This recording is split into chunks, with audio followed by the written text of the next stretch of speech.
নমস্কার বন্ধুরা, চলে এলাম আজকেও আরেকটা রেসিপি নিয়ে। তো দেখতেই পাচ্ছ এখানে আমি কি নিয়েছি।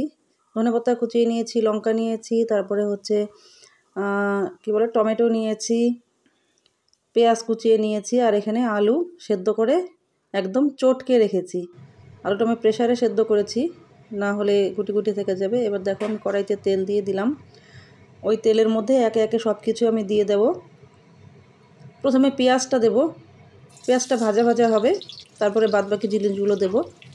তো দেখতেই পাচ্ছ এখানে আমি সরষের তেল ইউজ করছি। কি বানাবো তোমাদের শেষে বলছি। তো পেঁয়াজটা সামান্য একটু লাল লাল হয়ে এলে পরে বাদবাকি কেটে রাখা জিনিসগুলো আমি দিয়ে দেব। এখানে লবণ দিয়ে দিলাম, টমেটোগুলো দিয়ে দিচ্ছি। এবার টমেটো দিয়ে আমি আরও কিছুক্ষণ ভাজা ভাজা করব, যাতে টমেটোটা মোটামুটি সেদ্ধ হয়ে আসে। ভাজতে ভাজতে ততক্ষণ অবধি আর কি ভাজবো এটাকে। তো এখানে অনেকে আরও অনেক রকম মশলা অ্যাড করে, আমি কোনো মশলা এখানে অ্যাড করিনি, আমি সিম্পলভাবে করেছি। তো দেখতেই পাচ্ছ টমেটোটা আমার ভাজা ভাজা হয়ে এসছে আর সেদ্ধও হয়ে গেছে। এবারে আমি কুচিয়ে রাখা লঙ্কাটা দিয়ে দিলাম। লঙ্কাটা আমি একটু বেশি পরিমাণে নিয়েছি, যাতে ঝালটা একটু বেশি হয়, সেই জন্য আমি একটু বেশি দিয়েছি। তোমরা কম খেলে তোমরা কম দেবে, আমি একটু বেশি দিয়েছি ইচ্ছে করে, এটা একটু ঝাল ঝালই ভালো লাগে।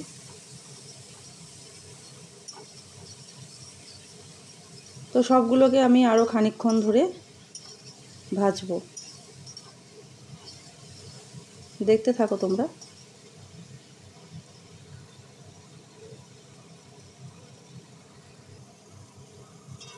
তারপরে এই দেখো আমি ম্যাশ করে রাখা আলুগুলো আমি এগুলোকে হাত দিয়ে চটকে নিয়েছিলাম,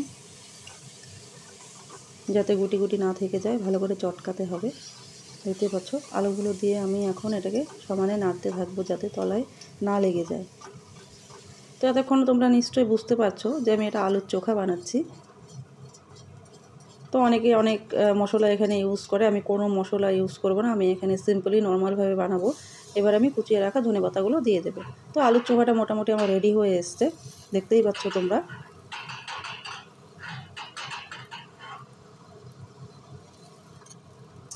এবারে আরও কিছুক্ষণ আমি এটাকে নাড়াচাড়া করব।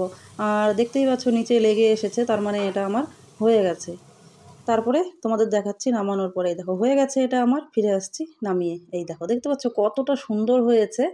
আর এটা যে কোনো রুটির সাথে বা পরোটার সাথে বা ভাতের সাথে যে কোনো কিছুর সাথেই তোমরা খেতে পারবে, আর খেতে এটা দারুণ লাগে, সত্যি বলতে কি অসাধারণ। তো তোমাদের আজকের রেসিপিটা কেমন লাগলো অবশ্যই জানাবে। Love you all, tata.